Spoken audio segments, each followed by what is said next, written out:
नमस्कार दोस्तों, मैं आचार्य वसुधा हार्दिक अभिनंदन करती हूँ आप सभी का आपके अपने YouTube चैनल गुरु सप्तऋषि ज्योतिष शिक्षण संस्थान की ओर से।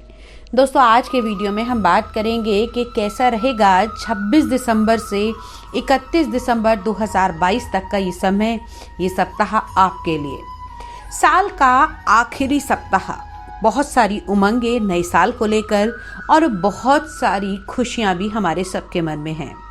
दोस्तों, अब ये साल जाते जाते क्या दिखा कर जाएगा और क्या देकर जाएगा, उन सभी की चर्चा करेंगे आज के इस वीडियो में। लेकिन यदि आपने अब तक चैनल को सब्सक्राइब नहीं किया है तो प्लीज सब्सक्राइब कर दीजिए, साथ ही साथ बेल आइकॉन को जरूर दबा दीजिए ताकि आने वाले सभी वीडियो आपको समय से मिल सकें। तो चलिए बात करते हैं कैसा रहेगा ये सप्ताह। लेकिन उससे पहले जान लेते हैं कौन कौन से विशेष व्रत, पर्व और त्योहार इस सप्ताह में आने वाले हैं। इस सप्ताह में 30 दिसंबर को दुर्गा अष्टमी का व्रत रखा जा सकता है, जिसे हम मासिक अष्टमी भी कहते हैं। उसके अलावा 29 दिसंबर को शुक्र मकर राशि में प्रवेश करेंगे, यानी कि शुक्र का होगा राशि परिवर्तन। इन सभी के अलावा अन्य ग्रहों का क्या प्रभाव होगा, क्या साल देकर जाएगा और क्या इस साल में आपको जाते जाते करना चाहिए, सभी की आप लोगों को जानकारी दूंगी। तो आइए सबसे पहले बात करते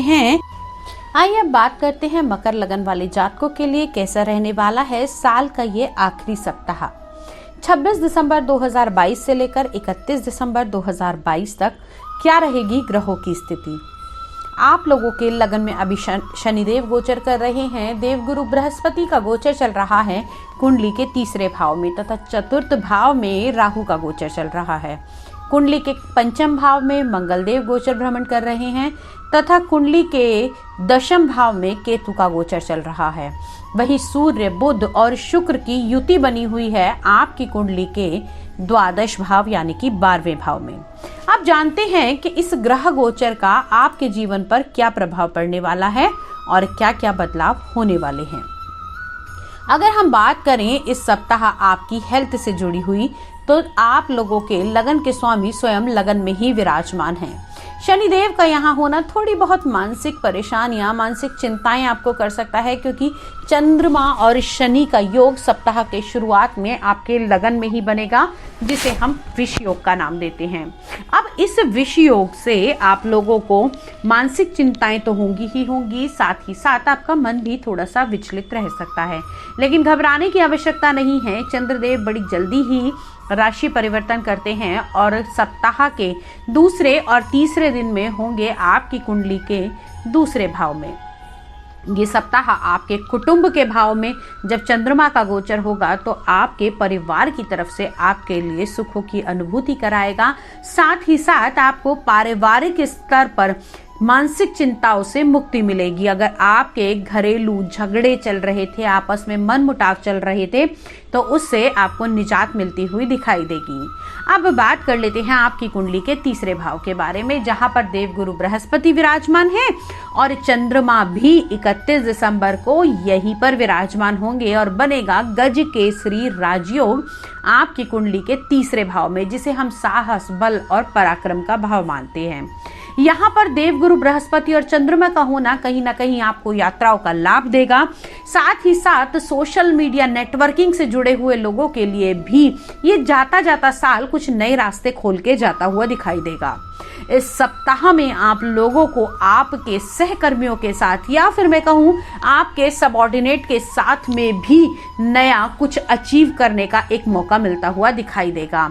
अब तक आपके साथ काम करने वाले व्यक्ति जो आपका रास्ता काट रहे थे, वही आपका अब साथ देंगे और आपको एक रोल मॉडल की तरह रखकर आपके काम में आपका सहयोग करेंगे।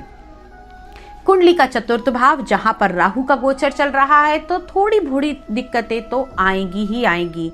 लेकिन ये गोचर उन लोगों के लिए बहुत अच्छा रहने वाला है जो किसी प्रकार का दलाली का काम करते हैं, कमीशन का काम करते हैं, पॉलिटिक्स में जुड़े हुए हैं, या फिर मैं कहूँ सोशल नेटवर्किंग के जरिए, सोशल मीडिया के जरिए जुड़कर अपना काम करते हैं।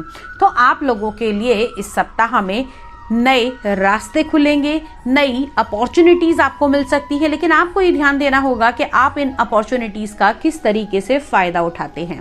अब बात कर लेते हैं आपकी कुंडली के पंचम भाव के बारे में, जहां पर अभी वक्री मंगल का गोचर चल रहा है। और दोस्तों, यहां पर मंगल का ये जो गोचर है आप लोगों के लिए, आपके काम के लिए, आपके शिक्षा के लिए बहुत ही लाभपूर्ण रहने वाला है।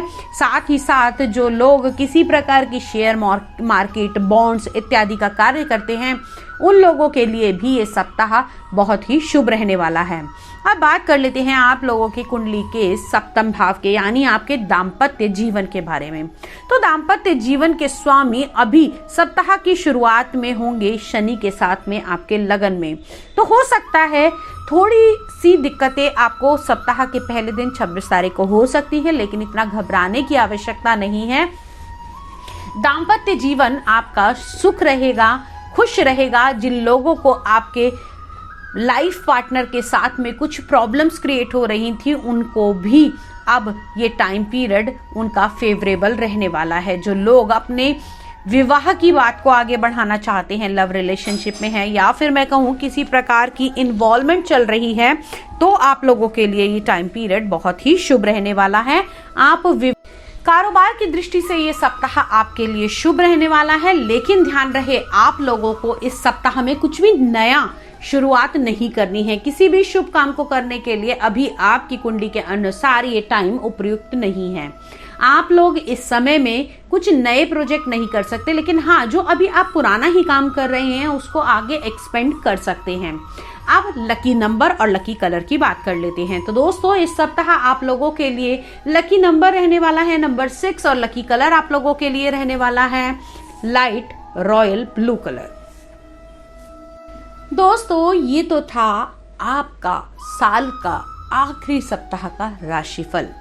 यदि इसके अलावा आप जानना चाहते हैं कि आपका अगला साल कैसा रहेगा, आपका वर्ष 2023 क्या कहता है, उसकी वीडियो आपको हमारे चैनल पे मिल जाएगी। लेकिन उसके अलावा यदि व्यक्तिगत रूप से आप अपनी वर्ष कुंडली बनवाना चाहते हैं, हमसे सलाह लेना चाहते हैं कि साल की शुरुआत में ही मैं ऐसे कौन कौन से कार्य करूं, या फिर ऐसी कौन सी सतर्कता बरत के चलूं कि ये साल मेरे लिए बहुत ही शुभ रहे और मुझे किसी भी प्रकार की कोई परेशानी ना भुगतनी पड़े, तो उसको जानने के लिए, उसको डिस्कस करने के लिए आप हमें हमारे नंबर पे संपर्क कर सकते हैं। नंबर स्क्रीन पर अवेलेबल है।